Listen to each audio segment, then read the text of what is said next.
আসসালামু আলাইকুম রাহমাতুল্লাহ। কেমন আছো সবাই? আশা করি অনেক ভালো আছো। আজকে আমরা ইংলিশ গ্রামারের ডে 16 বেসিক টু অ্যাডভান্স লেভেলের আজকের লেকচার হচ্ছে প্রপার নাউন। আমরা জানি নাউন হচ্ছে 5 প্রকার। আমরা গত ক্লাসে নাউনের প্রকারসমূহ নিয়ে আলোচনা করেছি। তো আমরা জানি নাউন হচ্ছে 5 প্রকার: proper noun, common noun, collective noun, material noun এবং অ্যাবস্ট্রাক্ট নাউন। তো 5 প্রকার নাউনের আজকে আমরা নাম্বার 1 প্রপার নাউনের আলোচনাটি শুরু করব। তো চলো আজকে হচ্ছে প্রপার নাউনের আলোচনাটি শুরু করি।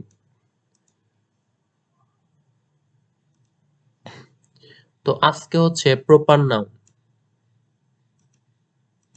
তো প্রপার নাউন হচ্ছে, আমরা জানি নাউন হচ্ছে 5 প্রকার। তো প্রপার নাউন হচ্ছে একটি নির্দিষ্ট নাম বোঝাবে। তো প্রপার নাউনের, আমরা জানি নাউন হচ্ছে 5 প্রকার, আর 5 প্রকারের নাউনের ভিতর ফার্স্ট নাম্বার নাউনই হচ্ছে প্রপার নাউন, যা হচ্ছে একটি নামবাচক বিশেষ্য।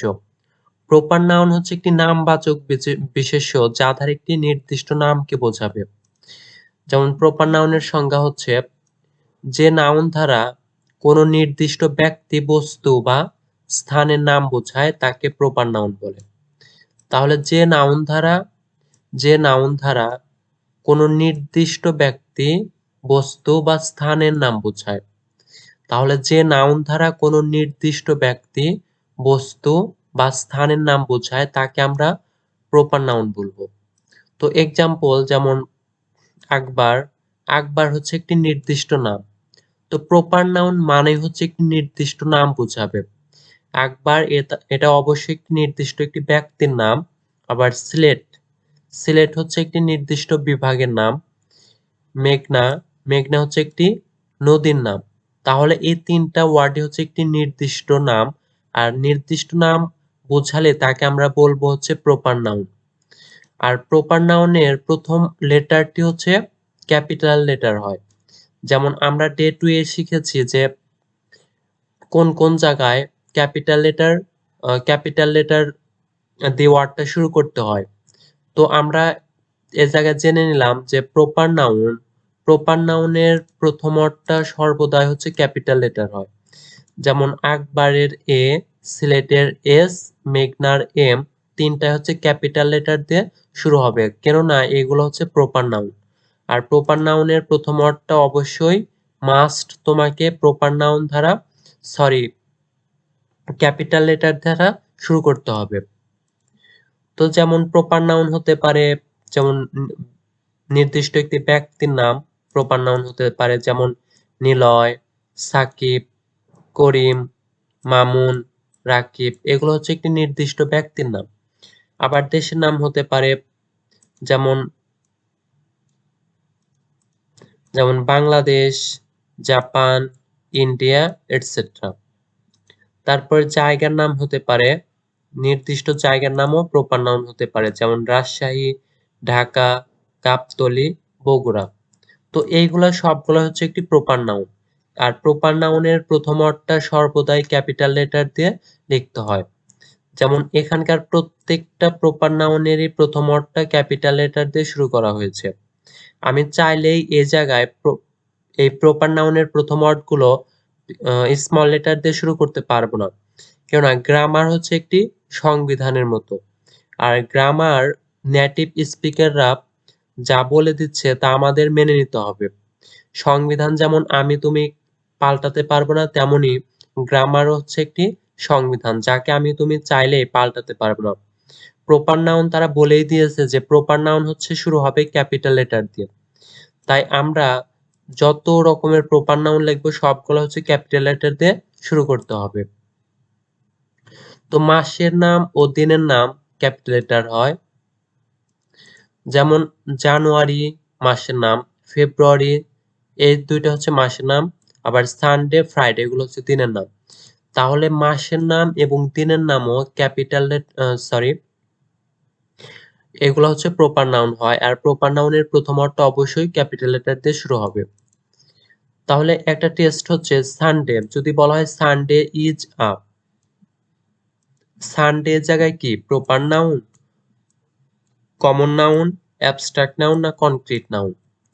তো প্রথমেই সানডে হচ্ছে একটি সানডে বলছে সানডে ইজ অ্যান, এটা কি প্রপার, কমন, অ্যাবস্ট্রাক্ট এবং কনক্রিট, এই চারটার ভিতর তুমি কোনটা নেবে? তো সঠিক অ্যান্সারটি হচ্ছে ডি নাম্বার। সঠিক অ্যান্সারটি হচ্ছে ডি নাম্বার। তার কারণ আমরা জানি সাধারণত হচ্ছে নাউন দুই প্রকার, একটা হচ্ছে কনক্রিট নাউন আর একটা হচ্ছে অ্যাবস্ট্রাক্ট নাউন। আর কনক্রিট নাউন ভেঙেই হয়েছে হচ্ছে চার প্রকার, যেমন proper noun, common noun, collective noun এবং ম্যাটেরিয়াল নাউন। আর যেগুলাকে দেখা যায় সেইগুলাই হচ্ছে কনক্রিট নাউন। আর কনক্রিট নাউন ভেঙে চারটা প্রকার হয়েছে। আর আমি এই জায়গায় কনক্রিট নাউন হবে, কেননা এ জায়গায় হচ্ছে প্রপার নাউন, অবশ্যই এটা প্রপার নাউন। আমি আহ, এটা সানডে অবশ্যই একটি প্রপার নাউন, কিন্তু এই কনক্রিট নাউনেরই প্রকার হচ্ছে প্রপার নাউন। তাই আমি এই জায়গায় কনক্রিট নাউনকে রেখে আমি প্রপার নাউন অ্যান্সার করতে পারবো না, কারণ সানডে হচ্ছে একটি, প্রথমত তোমাকে প্রধান থেকে শুরু করতে হবে। যেমন সানডে হচ্ছে একটি কনক্রিট নাউন, আর কনক্রিট নাউন ভেঙেই কিন্তু চার প্রকার হয়েছে, proper noun, common noun, collective noun এবং ম্যাটেরিয়াল নাউন। তাই প্রপার নাউনের যে বাপ, তাকে তাকে থেকে তাকে বাদ দিয়ে আমি তার ছেলেকে কখনোই নিতে পারবো না। তো এরকম ব্যাপারটা হয়েছে যে বাপকে ছেড়ে ছেলেকে দাওয়াত দেওয়া অসম্ভব, এটা হচ্ছে একটি বেমানান। তাই সানডে হচ্ছে একটি অবশ্যই কনক্রিট নাউন, আর কনক্রিট নাউন ভেঙেই হয়েছে চার প্রকার। তাই এ জায়গায় সানডে আমাকে উত্তর করতে হবে কনক্রিট নাউন। লক্ষণীয় লক্ষণীয় হচ্ছে উপরের প্রতিটি নাউন ধারে স্পেসিফিক মানে নির্দিষ্ট বা নির্দিষ্ট নাউনকে বোঝানো হচ্ছে। উপরের প্রতিটি হচ্ছে নির্দিষ্ট নাউনকে বোঝানো হচ্ছে, যেমন এইগুলা হচ্ছে প্রত্যেকটা হচ্ছে প্রপার নাউনকে নির্দিষ্ট করা হচ্ছে। তাহলে অজানা কথা, যেমন প্রপার নাউন এর শুরুর লেটার সর্বদাই কি হয়? ক্যাপিটাল লেটার, বড় হাতের অক্ষর হয়। তাহলে প্রপার নাউনের শুরুটি হচ্ছে সর্বদাই হচ্ছে ক্যাপিটাল লেটার হবে। প্রপার নাউনের শুরুর লেটার সর্বদাই ক্যাপিটাল লেটার বা বড় হাতের অক্ষর হয়। এটা তোমাকে সব সময় মনে রাখতে হবে। যেমন এ জায়গায় আমরা যতগুলো প্রপার নাউন লিখেছি এই সবগুলাই হচ্ছে ক্যাপিটাল লেটার দিয়ে, প্রথম ওয়ার্ডটা হচ্ছে প্রথম লেটারটি ক্যাপিটাল লেটার দিয়ে শুরু হয়েছে। তাই আমি চাইলেই পারবো না যে এগুলাকে স্মল লেটারে লিখতে। তার কারণ প্রপার নাউন সর্বদাই হচ্ছে ক্যাপিটাল লেটার দিয়ে শুরু হয়। তো আরেকটা অজানা কথা টু, যেমন the plus proper noun common noun হয়ে যায়। তাহলে দা প্লাস প্রপার নাউন হচ্ছে কমন নাউন হয়ে যায়, এটা মাস্ট ইম্পর্টেন্ট যে দা প্লাস প্রপার নাউন হচ্ছে কমন নাউন হয়ে যায়। দা প্লাস প্রপার নাউন মিলে একটি কমন নাউন হয়ে যায়। কিভাবে কমন নাউন হয়? যেমন example, Nazrul is the Byron of Bangladesh. তো এই জায়গায় বলছে নজরুল, নজরুল হচ্ছে বাংলাদেশের একজন বাইরন। তাহলে এই দা প্লাস প্রপার নাউন যদি থাকে কোন জায়গায় এরকম দা, এই যে দা প্লাস বাইরন হচ্ছে একটি প্রপার নাউন, আমরা জানি বাইরন হচ্ছে একটি নির্দিষ্ট নাম, এটা হচ্ছে প্রপার নাউন। তে দা প্লাস প্রপার নাউন থাকলে আমরা তাকে বলবো হচ্ছে কমন নাউন। তো আমরা কমন নাউনের আলোচনায় সমস্ত কিছু বিস্তারিত আলোচনা করব, তুমি শুধু দেখে নাও যে আর্টিকেল দা প্লাস যদি কোনো নাউন থাকে, প্রপার নাউন থাকে, তাকে আমরা বলবো হচ্ছে কমন নাউন। কারণ কমন নাউন এই জায়গায় তুলনা অর্থে ব্যবহৃত হয়েছে। যেমন নজরুলকে একটি তুলনা করছে বাংলাদেশের, নজরুল বাংলাদেশের বাইরন। তো নজরুলকে হচ্ছে বাইরনের সাথে তুলনা করা হয়েছে, বাইরন হচ্ছে একজন ইংল্যান্ডের কবি। তো নজরুলের ভিতর যে গুণ, বাইরন, কবি বাইরনের ভিতর যে গুণগুলা তাকে বলা হচ্ছে নজরুলের মতো। বায়রনের যে গুণগুলা তাই নজরুলের সাথে তুলনা করা হচ্ছে যে নজরুল বাংলাদেশের, নজরুলই হচ্ছে বায়রন। বায়রনের যে গুণগুলা তাই হচ্ছে নজরুলের ভিতর আছে, তাই আমরা বলছি Nazrul is the Byron of Bangladesh. এখানে তুলনা অর্থে এখানে তুলনা অর্থে নজরুলকে প্রপার নাউন বায়রনের সাথে তুলনা করা হচ্ছে, তাই আমরা বলছি দা প্লাস বায়রন হচ্ছে একটি কমন নাউন হয়। যদি আর্টিকেল প্লাস প্রপার নাউন থাকে তাকে আমরা বলবো হচ্ছে কমন নাউন। এটা শুধুমাত্র জেনে নাও এবং মেনে নাও যে একটা আর্টিকেলের পরে যদি প্রপার নাউন থাকে আমরা তাকে চোখ বুজে বলবো হচ্ছে সেটা কমন নাউন। তো আমরা যে আলোচনা করলাম তার উপরে একটা টেস্ট হচ্ছে, যেমন টেস্ট হচ্ছে যেমন Nazrul is the Byron of Bangladesh. তো এই বাক্যটাই দিয়ে তোমাকে বলা হচ্ছে এগুলা সাধারণত অনেক বড় বড় কম্পিটিটিভ এক্সামে এসে থাকে, অ্যাডমিশন টেস্ট, বিসিএস জব, বিভিন্ন জব পরীক্ষা এগুলা এসে থাকে যে Nazrul is the Byron of Bangladesh. তো এই বাক্যে আমরা জানি যে এগুলো হচ্ছে একটি, এটা হচ্ছে একটি, এই দা বায়রন কি বলা হচ্ছে, এটা কি proper noun, common noun, collective noun না ম্যাটেরিয়াল নাউন? তো আমি যদি খালি তোমাকে বলি যে বায়রন, এটা অবশ্যই একটি নির্দিষ্ট ব্যক্তির নাম, তার কারণ ক্যাপিটাল লেটার আছে। বায়রন হচ্ছে একটি নির্দিষ্ট ব্যক্তির নাম, একটি নির্দিষ্ট কবির নাম। তো তুমি যদি ভাবো যে বায়রন হচ্ছে এই জায়গায় প্রপার নাউন, কিন্তু না, বায়রন এর জায়গায় যেহেতু আর্টিকেল, আমরা কিন্তু সেটা আগেই দেখেছি যে দা প্লাস প্রপার নাউন হলে সেটা কমন নাউন হতে পারে। যেমন এখানে আর্টিকেল, তুমি যদি ভাবো যে বায়রন হচ্ছে একটি নির্দিষ্ট ব্যক্তির নাম, এটা অবশ্যই হচ্ছে প্রপার নাউন, কিন্তু না, এই জায়গায় সে দিক থেকে তোমাকে প্রুভ করলে হবে না, তোমাকে এই নিয়মটা দেখে প্রুভ করতে হবে যে আর্টিকেল প্লাস যদি কখনো প্রপার নাউন থাকে, আর্টিকেলের পরে যদি কখনো প্রপার নাউন থাকে, তাহলে সেটা অবশ্যই হবে কি কমন নাউন। তাহলে article plus noun, proper noun হচ্ছে বায়রন, তাহলে এই দুইটা মিলে আমরা অবশ্যই বলবো হচ্ছে এটা কমন নাউন। আবার আরেকটা হচ্ছে I think you are a, sorry, I think you are dot dot Nazrul, মানে আমি মনে করি তুমি নজরুল, আমি মনে করি তুমি নজরুল। আমার সামনে সরি, আমার সামনে যে ব্যক্তিটি আছে তাকে আমি বলছি আমি মনে করি তুমি নজরুল, মানে নজরুলের যে গুণগুলা, নজরুল যে কবি একজন, তাহলে নজরুলের যে গুণগুলা তা অবশ্যই আমার সামনের যে ব্যক্তি তার ভিতর আছে।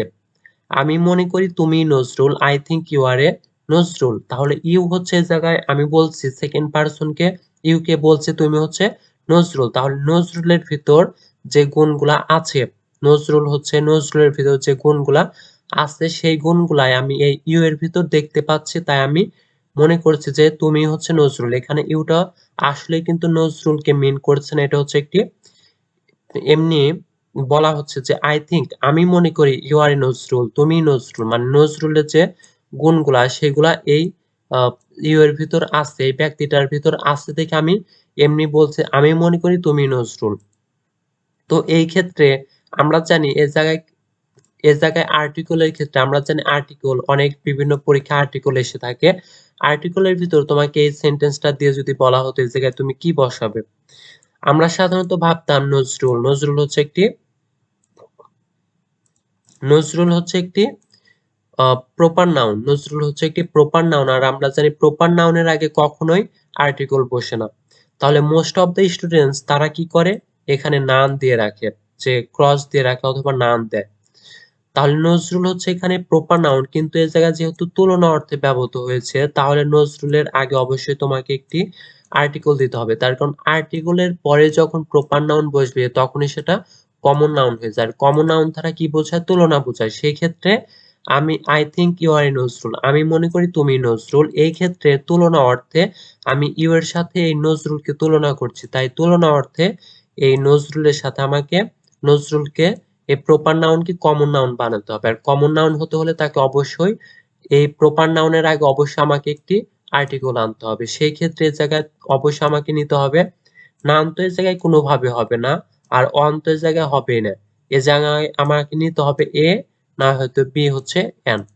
তো এনটা হচ্ছে একটি যেহেতু কনসোনেন্ট, আর কনসোনেন্টের আগে কি বসে, এ বসে, তাহলে সঠিক উত্তর হচ্ছে A number. I think you are a Nazrul, আমি মনে করি তুমি নজরুল। এবং আরেকটা হচ্ছে যেমন I think you are a Nazrul, যখন বলা হচ্ছে এ নজরুলটা কি, অবশ্যই আমরা দেখলাম যে আর্টিকেলের পরে যদি প্রপার নাউন থাকে সেটা কি হয়ে যায়, কমন নাউন, এটা হচ্ছে একটি কমন নাউন। তাহলে আমরা এই জায়গায় দেখলাম আর্টিকেল বায়রন, অবশ্যই এটা হচ্ছে প্রপার নাউন, কিন্তু আর্টিকেলের পরে যখনই হচ্ছে নাউনটি, প্রপার নাউনটি আসবে তখন তার নাম হয়ে যাবে কি কমন নাউন। শুধুমাত্র মেনে নাও, সিম্পলি খালি দেখে রাখো যে প্রপার নাউনের আগে কখনো যদি আর্টিকেল থাকে তাহলে তাকে আমরা সরাসরি বলবো হচ্ছে কমন নাউন। তো আজকের আলোচনাটি ছিল হচ্ছে day 16 common noun, proper noun. তো আমরা আগামী ক্লাস হচ্ছে কমন নাউন নিয়ে আলোচনা করব। তো এ পর্যন্ত তোমরা সবাই ভালো থাকবে। আর ভিডিওটি অবশ্যই তোমার বন্ধুদের মাঝে একটু শেয়ার করে দাও। আর ভিডিওটি যাতে আরো 10 জন দেখতে পারে তোমরা অবশ্যই লাইক বাটনে একটি হিট করে দাও। আর কমেন্টে আমাকে জানাও তোমাদের কাছে ক্লাসটি কেমন লাগলো। আর তোমরা সবাই ভালো থাকবে। আসসালামু আলাইকুম ওয়া রাহমাতুল্লাহ।